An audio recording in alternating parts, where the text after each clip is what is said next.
Welcome back to the In the Know podcast. My name is Kayla. I am sitting with Nathan Hochman. Hi. Hello. You are running for what? I'm running for Los Angeles County District Attorney. Okay. So, you're running for the city of Los Angeles, so we want to know how much you love the city of Los Angeles, how much you know the city of Los Angeles. So when it comes to different places that you like to eat around here, where's your favorite restaurant? Wow. Basic, whether it's a kind of a midnight snack, we got to go either a Tommy's Burger or In-N-Out. That'd be the go-to, but Animal style? Oh, actually, I'm going to go protein style. Oh, okay. I'll go double. Okay. With the strawberry shake. I like it.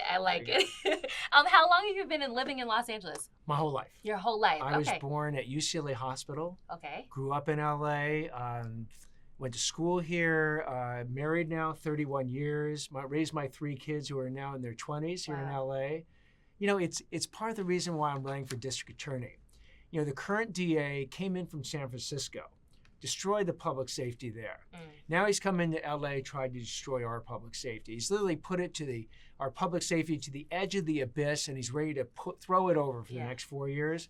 I can't let that happen. Right. I actually love it here. Yeah. I'm going to fight for what I love. But why do you love it? What makes you so passionate about the city of Los Angeles? What is it about this place? It's a combination that the physical setting is literally unique. It's unique in the world, where you can spend the morning on a beach, go up, go hiking in the mountains, and then if you want to drive the extra 2.5 hours, have dinner in the desert. I mean, where else in the world can you do that? And then have world-class culture. I mean, you can go downtown, you can go to Westwood, you can go to any of the small theaters all over here. World-class culture, and then the people. I mean, one of the advantages of running for district attorney is that if I had a chance to go around this whole county. So it's not even just LA City, it's the 88 cities that make up this county. It goes from Long Beach to LA to Lancaster, from Santa Monica to the San Gabriel, San Fernando, and Santa Clarita valleys. Yeah. It's 4,000 square miles. It's got over 10 million people in it. They're fascinating. They're amazing. They're from 100 different countries right here. You literally can visit 100 countries and never leave LA County. So, I mean, who wouldn't love it here as long as safety is under control? And I understand the people who have left LA County over the last couple of years because it wasn't the high taxes, the traffic, the smog, the earthquakes that got them to leave. It was fear. Yeah. Fear that if you go out to a downtown area, should you wear a watch or carry a bag? Fear that if you get back to your car, is this the day that you're the statistic where your car got broken into? Or if you go back to your home or your apartment, are you going to be on Nextdoor or Street People or whatever, the Citizen app, showing everybody going ahead and entering your house? Yeah. Again, that fear is unique. It's only happened in the last 3.5 years for the most part, and that's something that I can fix on day one. Okay. Yeah, you've outlined your blueprint for justice, which includes, restoring the public's trust in the district attorney. What do you think would be the biggest obstacle in gaining the public's trust at this point? The public has seen a district attorney not do his job for almost 4 years. So when I would come in, they'd actually say, is he really going to do his job? Is he really going to work with his own prosecutors? Because the current DA actually has had 98% of his prosecutors vote to support his recall. That's shocking. Yeah. The current DA isn't working with law enforcement at all. There are tens of thousands of officers who are demoralized. He's literally abandoned victims groups. So they're all going to wonder, is he going to actually do his job? And I absolutely will. And then the group that I'm really targeting, interestingly enough, are the criminals. Because I have to have the criminals understand that the lines are back, and the lines are the law. And they'll be consistently, fairly, and impartially enforced, and there's real consequences on the other side. And my goal is not to fill the prisons to the breaking point. That's the failure of a criminal justice system. My goal is to deter the criminals from committing the crimes in the first place, thereby saving a whole lot of victims in the process. Yeah, I mean, you've definitely said in the past, if there are more people in jail than there are now, I failed. I believe in having strict laws and rules so people think twice before committing the crimes. You said this. So, I think a lot of people appreciate that. You've been very vocal when it comes to leniency of sentencing over the past few years. What changes to sentencing and prosecuting look like for you if you're elected? Again, it's actually going back to enforcing the laws on the books. Right now, the current district attorney put out 9 special directives in his first day, first hour, first email that said there were a whole bunch of crimes and criminals that he will not prosecute, even if the facts are beyond a reasonable doubt and even if the law applies. When I go back, what I would do is get us away from an extreme decarceration policy, but I don't replace it with a mass incarceration policy. Extremes don't work.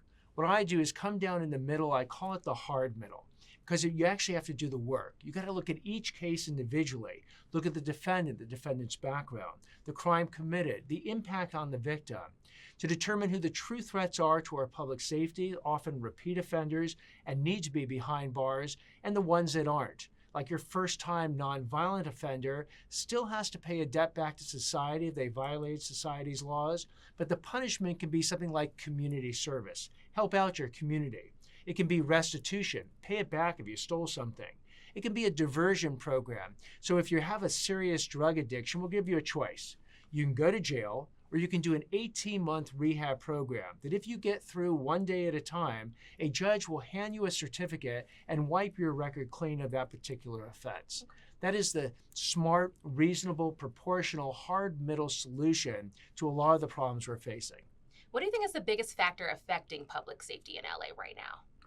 Right now, the biggest factor, I would say one of the biggest contributing factors to public safety are the DA's policies.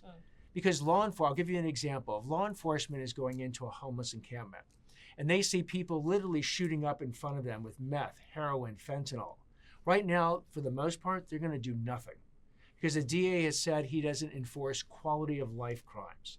If they see vandalism going on, they see low-level violent crimes going on, prostitution going on, the DA has said we don't prosecute these crimes. We don't prosecute disorderly conduct. We don't prosecute trespass. So law enforcement keeps walking. The DA's office has to be part of the solution. Can't do it by himself, by the way. He's got to work with social service organizations, nonprofits, but law enforcement has to be part of the solution, because without being part of the solution, you're basically condemning these people on the street eventually to die. Yeah. Well, what about when they get out of jail? What are you going to do to help people get back on their feet after they've been released? Great question. And here's what I believe a DA actually has to do. I'm going to call it the before, the during, and the after roles of the DA. Let me actually start with before. The DA's office has to get into the schools. We're talking 5th grade, middle school, high school, with law enforcement and even with people who got out of jail or prison, to tell these kids what's about to come. They're going to have important decisions that they are going to make in their young lives, 2 paths they can go down. And often they don't hear about the consequences of making bad decisions before they make the decisions. DA's office has to be involved in the before. The during is this hard middle approach of reasonable accountability for crimes committed. But the after is just as important. Right now, the recidivism rate in Los Angeles, that's the rate at which people get out of prison, commit a new crime, and are back in prison within 2 years, is over 50%. Why? Because we are not teaching prisoners and giving them a productive skill set while in prison. So a program that I support is called The Last Mile. It's thelastmile.org. The reason I support it is it teaches coding skills to prisoners, like website design. It helps them actually get their first job when they get out. And while the recidivism rate in LA County is over 50%, the recidivism rate for graduates of the Last Mile program in prison that then get out is less than 1%. Okay. So it seems like you're going to meet the DA's office under you is going to be working very closely with law enforcement, is what I'm hearing. With law enforcement, with victims, with the public, with community groups. Again, what you might see too much of me. If I'm actually the DA, you might get sick of seeing me, because I believe that the DA's role is to get out there, to explain what's going on to the public, to make sure they understand the decision-making behind these important criminal justice decisions, and that I receive the feedback back that hopefully if something's going right, we'll scale it. If it's going wrong, we'll pivot. The current district attorney has doubled and tripled down on policies that are not working. And therein lies one of the greatest problems that he has visited upon the system. Yeah, I think that's what people would appreciate is like face-to-face time. You know, when it comes to a lot of politicians, we don't get face-to-face time. So seeing you out there would be very beneficial. But when it comes to things that the current district attorney has done, do you like any of the things, or what would you make better that he's like already doing? So let me give you an example. The current district attorney has a conviction integrity unit. That's a unit that looks to see if there's factually innocent people in prison. Now, he didn't come up with that idea. Actually, his predecessor, Jackie Lacey, came up with that idea in 2015. He basically just renamed it, but continued it. I would continue that. Because my background, I've spent 34 years in the criminal justice system, 10 of it as a prosecutor, but 24 of it as a defense attorney, fighting the government every single day on behalf of my clients. And so if there's a factually innocent person that's in prison today, I would work incredibly hard to get them out immediately. So I would continue that unit. He also has a resentencing unit, certainly continue that. He has a unit that's looking at police officers for abuse of their position or certain inappropriate officer-involved shootings. I've actually brought those cases when I was a prosecutor. I went after a deputy sheriff that was stealing drugs, guns, and money from a drug dealer. I and a team of prosecutors went after 16 of them. In fact, Denzel Washington's movie Training Days was based in part on these type of prosecutions, and we convicted them all. I have no tolerance whatsoever for law enforcement that violates the rules and commits crimes. But I also recognize, because I've been the co-head of the LA Sheriff's Foundation, that the overwhelming number of law enforcement officers, when the bullets are flying in a building, they're running into the building to keep us safe. Those officers deserve our respect, our admiration, and if I'm a DA, our partnership. Okay. What do you have to say to your critics? What do you want them to know about you? You know, my critics would be George Gascon, the current DA, and I must say he is lying repeatedly about what I stand for. Let me give you 2 examples. He says that Nathan Hochman wants to reinstitute the mass incarceration policies and lock up every Black and Latino person in Los Angeles County. Nothing could be further from the truth. And every time he says it, I hope his nose grows another inch, or we call him George Gaslight Gascon, because that's exactly what he's doing. You've heard today what my policies would be. I have said them consistently for years. That hard, middle, common sense approach of accountability. That is rejection of mass incarceration. He also says, because he can't run on his experience, because I have 34 years of criminal justice experience. He has never personally prosecuted or defended a single case in his entire career. So let's give him a 0 for experience, 34 years for Hochman. He's not running on experience. His record of public safety is a record of public safety failure. The California Department of Justice came out with its statistics for his first 4 years. Not shockingly, violent crime up double digits, property crime double digits, hate crimes double digits. Fentanyl poisonings will kill more 18 to 35-year-olds than anything out there, and we are the capital of human trafficking. That is a record of public safety failure. So what is he running on? He's trying to politicize the race. He's trying to divide us. He's trying to say this is Democrats versus a former Republican. So here's my personal political journey so you have it. First 20 years, I was a Democrat, registered Democrat. Next 20 years, I was a centrist Republican. And by the way, I've been a centrist my whole life. I voted for the person over the party every election. But this election, I decided to register as an independent because I wanted to send a strong message to the voters that that's how I'll run the DA's office. Gascon runs it with not based on the facts of the law, but his personal political agenda. I'm going to remove politics from the office and run it independently. And Gascon's political journey, interestingly, is that he spent his first 38 years as a Republican and his next 13 as a Democrat. So to show you how idiotic this argument is, or irrelevant as it comes to people's safety, when he says it's a Democrat versus a former Republican, I guess he's referring to himself as the former Republican, because he's been a former Republican almost twice as long in his life as I have, and I've been a Democrat in my life almost twice as long as he has. But to show you how dumb his argument is, I'll ask you this. Criminals don't ask for your party affiliation before they rob or they kill you. And victims shouldn't be asked for their party affiliation before a DA wants to help them, as I would. I'm going to help everybody. George Gascon wants to divide us, and shame on him for fueling that debate of division instead of talking about safety and how he's going to keep all of us safe. Yeah. You seem like somebody who really, really cares about the people. What do you want everyone to know about your character and why we should vote for you? You know, the reason I'm doing this job is because, you know, it's not just about me or my family, But I look at the people I've actually had the opportunity to meet over the last year and a half running. I look at store owners where I've met them either in East Los Angeles, Crenshaw, San Pedro, Long Beach, up in Santa Clarita, who are telling me that they don't know what to do anymore because they don't even call the police when someone shoplifts because the police have said the DA won't bring the case. They're losing their life savings and they're desperate. They want some change. I talk to parents that have lost sons and daughters from fentanyl poisonings, and they look at the current DA and say, why aren't you doing something about these poisoners? They're murderers, essentially. They're basically putting counterfeit pills that they know have lethal doses of fentanyl, and they're selling them, and the people are dying. And we're talking people across every dimension, poor, rich, black, white, Asian, Latino, every religion out there. Where's George Gascon? Missing in action. Hate crimes. Why can't he go ahead and tell the hate criminals, here are the lines, if you violate them, we're going to put you in jail. So if you want to go ahead and shut down a freeway or shut down an airport or vandalize a college campus, when words turn into illegal action, the DA needs to support the words and make sure that you want to scream to your heart's content, you have the right and it's protected.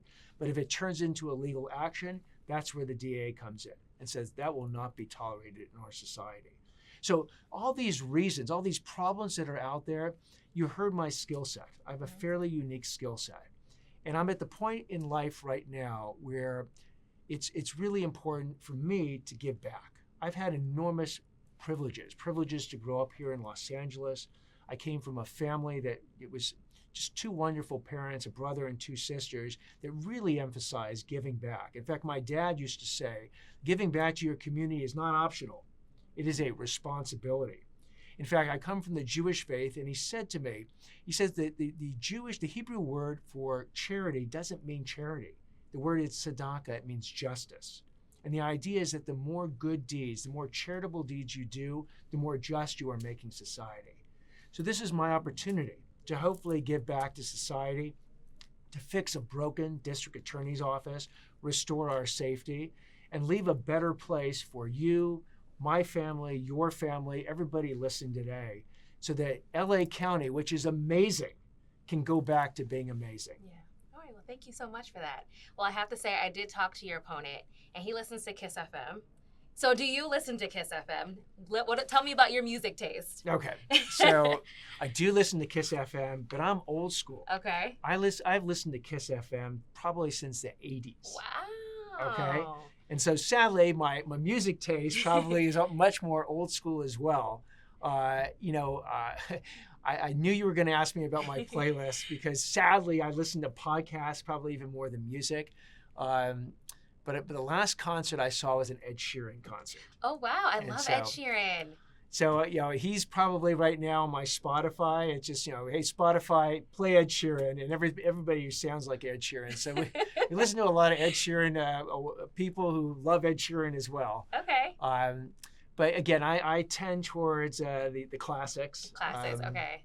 So not really a pop guy, just except for Ed Sheeran, but like mainly classics. Okay, well, I have a 23-year-old daughter. I have a 25-year-old son and a 27-year-old son. Oh, wow. And what they play, I have no idea. I like it, but they literally get in my car, take over the music, and I'm listening to stuff that sounds great, but I couldn't tell you some pop, some rap in there too. It's probably all over the place. Oh, they're the eclectic ones. They would like to be answering that question. They could go on for hours. Oh my goodness. Well, when you're at home on the weekends with your kids, what are you guys usually doing? You know what? We'll do everything from walking my wonderful Labradoodle, Lou. His name is actually Lieu because we got him in lieu of having a life during the pandemic. And he's a 65-pound, beautiful Labradoodle. We'll go out to get a bite to eat. Anything with a racket. So I play tennis, paddle tennis, pickleball now. I've played every racket sport out there, so we'll do that. Got to catch movies. Usually, we'll hit the Netflix, Hulu, Amazon at home, and just hang out. Okay. Favorite place to go in LA with the family? With the family, my default's always the beach. Okay. It's. Do you have a favorite beach? You know what? I live close to Santa Monica Beach. Okay, that's my favorite one too. If you go to Santa Monica Beach after about 5 o'clock, particularly not during the summer, so if you hit fall, winter, even spring, you pretty much have the beach by yourself. Oh. It is why I live in Los Angeles, that I can, depending on traffic, 15 to 45 minutes after I get in my car, I'm literally got my feet in the sand, watching the water in the waves. That's beautiful. That's as nice as it gets. Well, thank you, Nathan, so much for sitting with me. Before we go, any last words for everyone? Do you know what?